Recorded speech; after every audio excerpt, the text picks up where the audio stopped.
Sizda ham bo'ladimi? Bitta ish qilaman deganimizda muammodan qo'rqamiz. Bunaqa muammo bo'lib qoladi, bunaqa muammo bo'lib qoladi deb doim muammolardan qo'rqib, o'zimizni soyalarga olib qochib yashaymiz.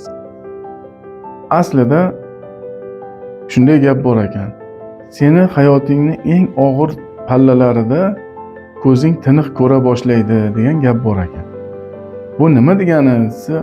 Siz ko'zingiz tiniq ko'rishini xohlaysizmi? Demak, siz o'zingizni muammoga tiqing.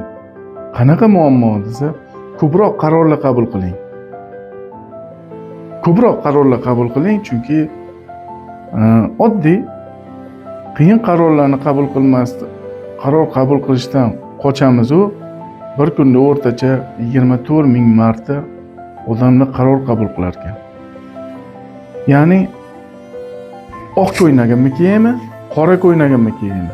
Bu ham bir qaror. Ertalab choy ichaymi birinchi, non yeymi? Bu ham bir qaror.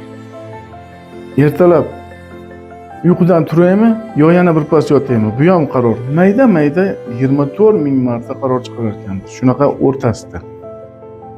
Shunday ekan, katta kichik deb o'tirmasdan qarorlarni qabul qilishdan qo'rqmang. Agar muammoli bo'lib qolsa, ko'zingiz yana ham zo'r ko'ra boshlaydi. Tiniq ko'ra boshlaydi.